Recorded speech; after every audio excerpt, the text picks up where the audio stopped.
Varsity মাঠে বসে ইকরার সাথে কথা বলছিলাম আর হাসাহাসি করছিলাম। ইকরা মাঝে মাঝে আমার ওপর ঢলে পড়ছে। হঠাৎ কোথা থেকে মেঘা এসে আমার সামনে দাঁড়িয়ে আমার দিকে রাগি লুকে তাকিয়ে আছে। আরে এই তোমার আসার সময় হলো? সেই কখন থেকে অপেক্ষা করছি। কতটা আমার জন্য অপেক্ষা করছিস সেটা তো দেখতেই পারছি। কি বলছো তুমি? আসো তো, বসো এখানে। ইকরার সাথে তো খুবই ভালোই আছিস, আমাকে কি তোর প্রয়োজন আছে নাকি আর? কি বলছো এগুলা? পাগল হয়ে গেছো? কতবার কল করেছি তোকে, কল রিসিভ করিসনি কেন? আমাকে কল করেছো? কই, আমি তো দেখিনি। সরি, আসলে খেয়াল করিনি। তোর খেয়াল করতে হবে না, আজ থেকে তোর সাথে আমার সব সম্পর্ক শেষ। অন্য একটা মেয়ের সাথে এতটাই বিজি তুই, আমার কল রিসিভ করার সময় তোর হয় না। তুই আমাকে কতটা ভালোবাসিস আমার জানা হয়ে গেছে। সম্পর্ক শেষ মানে? কি মেঘা, কি বলছো এসব? শেষ মানে কি বুঝিস না? ব্রেকআপ আজ থেকে তোর সাথে। বলেই আমাকে কিছু বলার সুযোগ না দিয়ে চলে যায়। এটা রোজকার নাটক। সকালে ব্রেকআপ, সন্ধ্যায় আবার কল করে কান্নাকাটি। উঠে হোস্টেলে এসে ঘুমিয়ে পড়ি। বিকেলে ঘুম থেকে উঠে মোবাইল হাতে নিয়ে দেখি আজ আর কোনো কল আসেনি মেঘার, এমনকি মেসেজও না। তাই আমি কল করতে গিয়ে দেখি আমার নাম্বার ব্লক করে রেখেছে।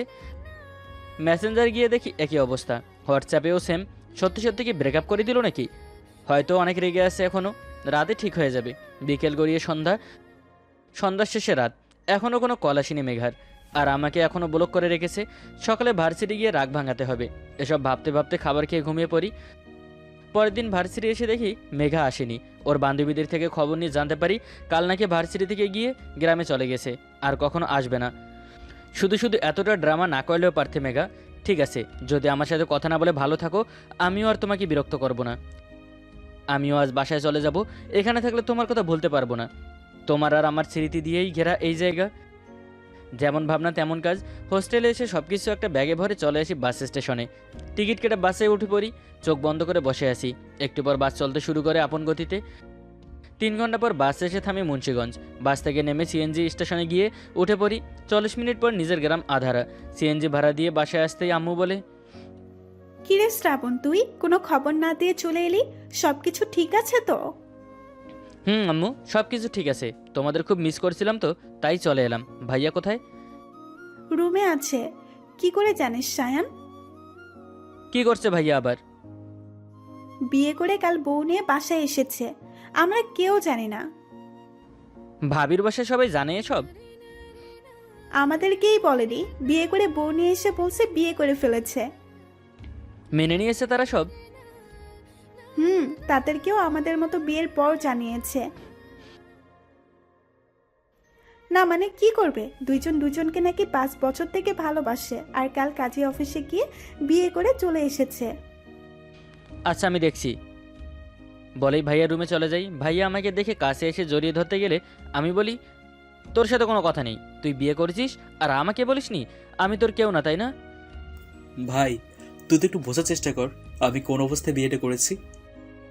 আমি কিছুই বুঝতে চাই না। তোর সাথে আমার কোনো কথা নেই। কথা নেই মানে কথা নেই। সর, ভাবির সাথে কথা বলতে দে। বলেই ভাবির কাছে গিয়ে পাশের জনকে দেখে তো আমার চোখ কপালে। মেঘা এখানে? তুই এখানে কি করছিস? তুই এখানে কেন? ও আমাকে খুঁজতে খুঁজতে এখানে চলে এসেছিস? ইকরার কাছে যা, তোর সাথে আমার কোনো সম্পর্ক নেই। এই সেমরি থাম। তোর মতো তার সেরাকে আমি কেন খুঁজতে যাব? আর এটা আমার বাসা, তুই এখানে কি করছিস? শ্রাবণ, কি হচ্ছে? আর তোমরা একে অপরকে চিনো মেঘা? খুব ভালো করে চিনি দুলা ভাই, 1 নাম্বারের ফটকা এটা। আমাকে ভালোবাসে, আরো কত মেয়ের সাথে কথা বলে বেড়ায়। ভাইয়া ওকে চুপ করতে বল। আমার লাইফে এর মতো আমি মেয়ে দেখিনি। শুধু শুধু সন্দেহ আর কথায় কথায় ব্রেকআপ। এই শালির সাথে 2টা বছর প্রেম করে আমার জীবনটা তেজপাতা হয়ে গেছে। 1 সেকেন্ড, ও তোকে দুলাভাই বললো কেন? কারণ ও তোর ভাবির ছোট বোন। তার মানে এটাই আপনার ভাই? শালিকা, এটাই আমার ভাই শ্রাবণ। তুই আর মেয়ে খুঁজে পেলি না, এই শালির বোনকেই বিয়ে করতে হলো? আপু, তুই আর ছেলে খুঁজে পেলি না এই শালা ফটকার ভাইকে ছাড়া? অনেকক্ষণ থেকে তোদের ঝগড়া শুনছি, এবার থাম। কি শুরু করলি তোরা? আপুর ধমক শুনে দুজনেই চুপ হয়ে যায়। আপু আবার বলে, আচ্ছা কি হয়েছে একটু বুঝিয়ে বলবি আমায় শ্রাবণ? এরপর আমি ভাবিকে সব বলি। সব শুনে ভাবি বলে, মেঘা, এই সামান্য বিষয়টাকে তুই এত বড় করেছিস কেন? এখন যদি দুলাভাই কোনো মেয়ের সাথে বসে কথা বলে আর তুই কল করার পরেও কল রিসিভ না করে, তখন তুই কি করবি আপু? মেরে হাত পা ভেঙে ফেলবো। তাহলে তোর দেবরের কপাল ভালো, আমি ওর হাত পা ভাঙিনি। আয় হাত পা ভাঙতে। এই যে চুলের বেলুনি করেছিস না, এটা কেটে দিব তোর। আচ্ছা থাম তোরা, অনেক হয়েছে, এখন রুমে যা, বিকেলে কথা হবে, অনেকটা পথ জার্নি করে এসেছিস। ঠিক আছে, ভাবি বিকেলে আমরা গল্প করব। আর এই যে তোকে যেন না দেখি ঘুম থেকে উঠে, শালি ঝগড়িটে মহিলা কোথাকার। যা ভাগ শালা ফটকা, তোর কথায় যাব নাকি? আমি আমার দুলাভাইয়ের বাসায় এসেছি। হুশ হুশ হুশ। ধুর ধুর ধুর বলে আমি আমার রুমে চলে আসি। মনে মনে বলছি শালা শেষমেশ এক্স গার্লফ্রেন্ড হলো বিয়াইন। বলেই ব্যাগটা রেখে দিলাম এক ঘুমে সন্ধ্যা। নিচে সবার সাথে বসে গল্প করছি, হঠাৎ সিঁড়ি দিয়ে শ্রাবণকে নামতে দেখে সবাই তাকিয়ে। আমি তো পুরোই ফিদা। শালা আমার সাথে যখন প্রেম করেছে তখন কেমন পাগলের মতো থাকতো, আর এখন ব্রেকআপ হয়ে গেছে আর মাঞ্জা মেরে পুরাই হিরো হয়ে গেছে। সিঁড়ি দিয়ে নামছি, হঠাৎ চোখ যায় মেঘার দিকে, এক পলকে তাকিয়ে আছে আমার দিকে। আমি গিয়ে ভাইয়ার পাশে বসতে ভাইয়া বলে, কিরে, সেই যে এসে রুমে গেছিস, এখন আসলি? মাথায় কোনো প্যারা নেই তো, তাই একটু প্রাণ ভরে ঘুমিয়েছি। বলেই আর চোখে আমার দিকে তাকিয়ে মেঘ। আমি মনে মনে বলি, শালা আমি প্যারা তাই না? তোকে একা পাই, মেরে যদি তোর হাড্ডি না ভাঙি, আমার নাম মেঘা নয়। খুব ভালো করেই জানি মনে মনে আমাকে যে বকা হচ্ছে, বকতে থাক। এখানে যখন এসেছিস, এতদিন যত জ্বালিয়েছিস সব ফেরত দিব। ওয়েট অ্যান্ড ওয়াচ বিয়ান সাহেবা। দুজনে এমন করে একে অপরের দিকে তাকিয়ে আছিস কেন তোরা? আমার তো আর খেয়ে দিয়ে কাজ নেই ভাবি, তোমার নাকবুসি বোনের দিকে তাকিয়ে থাকতে যাব? কি বললি তুই? আমি নাক বুঝছি? নিজেকে আয়নায় দেখেছিস? আজ তো ছাগলের মতো লাগে। এই ছাগলের জন্যই তো এত পাগল ছিলি। আর তুই এতদিন যে কুত্তার মতো আমার পেছনে পড়েছিলি। এই থাম তোরা, আব্বু আম্মু এসে যদি শোনে তোদের এই কথা, তাহলে কি হবে বুঝতে পারছিস? তোমরা কি বাচ্চাদের মতো সবসময় লেগে থাকো? কিছু না বলে উঠে ছাদে চলে আসি। ছাদে এসে সন্ধ্যার প্রকৃতি দেখছি। হঠাৎ পিছন থেকে মেঘা বলে, এই তখন তুই আমাকে কি বললি? আবার এখানে চলে এসেছিস ঝগড়া করার জন্য? তোর মুখটাও দেখার ইচ্ছে নেই আমার। তখন তুই আমাকে প্যারা বললি কেন? আমি তোকে প্যারা বললাম কখন? তখন বললি কেন? প্যারা নেই বলে এত শান্তিতে ঘুমিয়েছিস। ভুল কি বলেছি? আর তোর নাম নিয়ে কিছু বলেছি নাকি? আমি খুব ভালো করে জানি তুই যে কথাটা আমাকে বলেছিস। বেশ করেছি। কি করবি তুই? দাঁড়া, দেখাচ্ছি কি করব। বলে আমার কাছে এসে উত্তম মাধ্যম দিতে শুরু করে। ইচ্ছে মতো হাতে সুখ মিটিয়ে বলে, এটা কেবল শুরু, এরপর দেখ আরো কি করি। বলেই চলে যায়। বাপরে, শালির শরীরে গন্ডারের শক্তি, কি মারটাই না দিল। আর কিছু সময় ছাদে থেকে নিচে এসে সবার সাথে খাবার খেয়ে রুমে চলে আসি। পরের দিন বিকেলে ভাবি, ভাইয়া, আমি আর মেঘা ঘুরতে বের হয়েছিলাম। রাস্তায় তানহার সাথে দেখা। তানহা আমার ছোটবেলার বান্ধবী, একসাথে ক্লাস 10 পর্যন্ত পড়ালেখা করেছি। আমার কাছে এসে কুশল বিনিময় করে, ভাইয়া তুই ভাবি আর তোর শালিকে নিয়ে যা, আমি তানহার সাথে একটু কথা বলে যাচ্ছি। দুলাভাই ঠিক আছে বলে হাঁটতে থাকে। আমি রাগে লুকে তাকিয়ে আছি শ্রাবণের দিকে। শালা লুচ্চা এখানে এসেও মেয়েদের সাথে লাইন মারা বন্ধ করেনি। আবার বলে আমাদের যেতে, একা কথা বলবে। বলাচ্ছি তোকে কথা। একটু সামনে এসে আমি আপুকে বলি, আপু তুই দুলাভাইয়ের সাথে ঘুর, আমি একটু আসছি। বলেই শ্রাবণকে খুঁজতে থাকি। একটু সামনে এসে দেখি মেয়েটাকে নিয়ে একটা গাছের নিচে বসে। শালা লুচ্চা, আজ আমি তোকে কি যে করবো। তানহার সাথে বসে কথা বলছি, হঠাৎ চোখে কিছু পড়ে। আমি ওর চোখে ফু দিয়ে ময়লা বের করছি। একটা হাসি দিয়ে বলি, একটু ময়লা যাওয়া এমন করার কি আছে? চোখ থেকে নিজের অজান্তেই পানি পড়তে থাকে। শ্রাবণ মেয়েটাকে কিস করতে পারলো? আমাকেও কখনো ভালোই বাসেনি। ঠিক আছে থাকো তুমি শ্রাবণ এই মেয়েটাকে নিয়ে, আমি চলে যাচ্ছি সত্যি সত্যি তোমার জীবন থেকে। বলে কান্না করতে করতে বাসায় এসে ব্যাগ নিয়ে চলে যেতে দুলাভাইয়ের আম্মু বলে, কি মা, তুমি এইভাবে চলে যাচ্ছ কেন? কিছু না আন্টি, এমনি বাসার কথা মনে পড়ছে তাই চলে যাচ্ছি, আবার পরে আসবো। আচ্ছা তুমি একটু অপেক্ষা করো, আমি শ্রাবণকে কল করে আসতে বলি, ও তোমাকে দিয়ে আসবে। না আন্টি লাগবে না, আমি একা যেতে পারবো। আমি তোমার কোনো কথা শুনছি না, আমি তোমাকে একা যেতে দিব না। ভাবি ভাইয়া আর আমি বাসায় এসে দেখি মেঘা ব্যাগ হাতে দাঁড়িয়ে আছে আর আম্মু মোবাইল হাতে। কিরে মেঘা, তোর হাতে ব্যাগ কেন?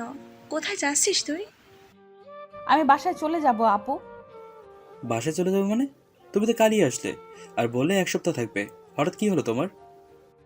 কিছু হয়নি দুলা ভাই, এমনি। আবার পরে আসবো। আমার রুমে আয়।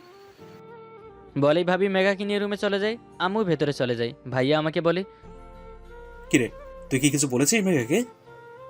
ধুর, আমি কি বলবো, আমার সাথে তো কথাই হয়নি। তাহলে মেঘা চলে যেতে চেয়েছে কেন? তোর শালিকে গিয়ে জিজ্ঞেস কর, আমি কি জানি। বলে আমি রুমে চলে যাই। আপুর সাথে আপুর রুমে আসতে আপু বলে, সত্যি করে বল তো, কি হয়েছে তোর? হঠাৎ করে চলে যেতে চাইছিস কেন? কি করব আপু, শ্রাবণ আমারই চোখের সামনে অন্য একটা মেয়ের সাথে কথা বলে। আর শুধু কথা নয়, একটু আগে যে মেয়েটার সাথে রাস্তায় দেখা হলো সেই মেয়েটাকে কিস করেছে। তাতে তোর কি? তোরা তো ব্রেকআপ করে ফেলেছিস। এখন শ্রাবণ কি করলো না করলো তোর কি? আমার অনেক কিছু আপু, ব্রেকআপ করেছি তো কি হয়েছে, আমি এখনো শ্রাবণকে ভালোবাসি। আর এমন ব্রেকআপ আমরা এর আগে অনেকবার করেছি। তুই একটু বস এখানে, আমি আসছি। রুমে বসে মোবাইল টিপছি, হঠাৎ ভাবি রুমে এসে আমাকে বলে, এই বাদর, দাঁড়া, তোর সাথে কথা আছে। ভাবি তুমিও তোমার বোনের মতো বকা শুরু করলে? এখন তো শুধু বকেছি, তোমাকে তো পিটানো প্রয়োজন। আমি আবার কি করলাম ভাবি, তুমি আমাকে পিটাবে কেন?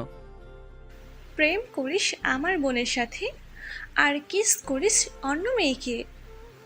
কি? আমি আবার কখন কাকে কিস করলাম? মেঘা নিজের চোখে ওই যে মেয়ের সাথে রাস্তায় দেখা হলো, তাকে কিস করতে দেখেছি তোকে। তোমার বোনকে চোখের ডক্টর দেখাও ভাবি। আর আমি কিস করে থাকলে তো তোমার বোনের কি? ও তো আমার সাথে ব্রেকআপ করে নিয়েছে। ছাগল একটা, ব্রেকআপ বললেই ব্রেকআপ হয়ে যায়? মেঘা তোকে এখনো ভালোবাসে, আর ওই মেয়ের সাথে তোকে ওই অবস্থায় দেখে কান্না করছে, আর এখন চলে যেতে চাইছে। আরে ভাবি আমি কিস টিস করিনি, তানহার চোখে ময়লা গিয়েছিল, সেটা ফু দিয়ে পরিষ্কার করে দিয়েছি। আর তোমার বোন কি সব ভেবে বসে আছে? আচ্ছা, তোরা এমন টম অ্যান্ড জেরির মতো কতদিন থাকবি? সব কিছু ভুলে আবার নতুন করে শুরু কর। আমার বোন এই বাড়ির বউ হয়ে এলে সবচেয়ে বেশি খুশি আমিই হব। তোমার এই পাগল বোনকে আমি বিয়ে করব না, আমার জীবনটা তেনা তেনা করে দিয়েছে। তোকে বিয়ে করার জন্য আমি কান্না করছি, তাই না? আপু, তুই কেন ওর সাথে এসেছিস? আমি তোকে বলেছি না ওর কাছে আসতে? ভাবিকে কিছু বলার সুযোগ না দিয়ে টেনে নিয়ে যায়। আমি বোঝার চেষ্টা করছি কি হলো। কি রে, এইভাবে টেনে নিয়ে আসলি কেন? তোমার দেবরকে উচিত শিক্ষা দিব, তাই। মানে কি করতে চাইছিস? কাল দুলাভাইকে বলে আমরা সবাই আমাদের বাসায় যাব। আর তুমিও জানো মনির আমার জন্য পাগল। তোমার দেবরকে দেখিয়ে দেখিয়ে ওর সাথে প্রেমের অভিনয় করব। আমাকে অনেক কাঁদিয়েছে, এবার আমার পালা। এতে করে তো শ্রাবণ তোকে ভুল বুঝবে আর তোর থেকে দূরে সরে যাবে। তোমার দেবরকে আমি খুব ভালো করে চিনি আপু। যতই আমার সাথে রেগে থাকুক, কথা না বলুক, যখন দেখবে আমি কোনো ছেলের সাথে কথা বলছি, তখন ঠিকই আমার কাছে এসে সরি বলে সব ঠিক করে নেয়। ঠিক আছে, তাহলে আমরা কালই আমাদের বাসায় যাচ্ছি, দেখি কি হয়। সকালে ঘুম থেকে উঠে ফ্রেশ হয়ে নিচে আসতেই ভাইয়া বলে, শ্রাবণ, খাবার খেয়ে রেডি হয়ে নেয়। কেন ভাইয়া, কোথায় যাব? তোর ভাবিদের বাসায় যাবো। তোরা জানা আমি গিয়ে কি করব? 2 দিন থেকে চলে আসবো। চল না ভাই আমার সাথে, চল। ঠিক আছে বলে নাস্তা করে রুমে এসে রেডি হয়ে নেই। এরপর ভাবি ভাইয়া আমি মেঘা চলে আসি ভাবিদের বাসায়। সবাই খুব আদর আপ্যায়ন করছে, মনে হচ্ছে ভাইয়া না আমারই শ্বশুর বাড়ি। সবার সাথে কুশল বিনিময় করে ভাবি আমাকে একটা রুম দেখিয়ে দেয়। মেঘার পাশেই রুম। মেঘা ওর রুমে যাবার সময় আমার পিঠে ধুরুম ধুরুম এক কিল দিয়ে দৌড় দেয়। আমি পিঠে হাত রেখে কিছু সময় বাঁকা হয়ে থাকি। শালি বাসায় এসেই মায়ের 2 দিনে যে আমার কি হবে। বলে কোনো রকমে গিয়ে বিছানায় শুয়ে পড়ি। বিকেলে সবার সাথে বসে আসি। মেঘা বলে, বিয়াই চলুন আপনাকে আমাদের এলাকাটা ঘুরিয়ে নিয়ে আসি। আপনি তো এখানে আজ প্রথম এলেন। অবশ্যই চলুন। বলে মেঘার সাথে বাসা থেকে বের হয়ে হাঁটছি। কিছু সময় হাঁটার পর হঠাৎ একটা ছেলে এসে মেঘার সাথে কথা বলতে থাকে। মেঘাও ছেলেটার সাথে কথা বলছে। আমি মনিরের সাথে হেসে হেসে কথা বলছি। শ্রাবণের দিকে তাকিয়ে দেখি ওর তো কোনো রেসপন্স নেই, মোবাইল টিপছে। ইচ্ছে করছে এখন যে কি করি। এই তোর সামনে তোর গার্লফ্রেন্ড অন্যজনের সাথে কথা বলছে, তুই দেখেও কিছু বলছিস না কেন? আমার কোনো গার্লফ্রেন্ড নেই, আর তোদের দুজনকে খুব সুন্দর লাগছে, চালিয়ে যা। আমি মনিরকে ভাগিয়ে দিয়ে শ্রাবণের কাছে এসে ওর শার্টের কলার ধরে বলি, এই আমি কি করছি না করছি তাতে তোর কোনো মাথা ব্যথা নেই? তুই তো আমার সাথে ব্রেকআপ করেছিস, তাহলে আমার কেন মাথা ব্যথা থাকবে? এর আগে তো আমরা কতবার ব্রেকআপ করেছি, কই তখন তো এমন করনি তুমি। তুমি আগে কখনো আমাকে ব্লক করোনি, সকালে ব্রেকআপ করলে সন্ধ্যায় কল করে সরি বলে ঠিক করেছিলে, কিন্তু এবার কি করেছো?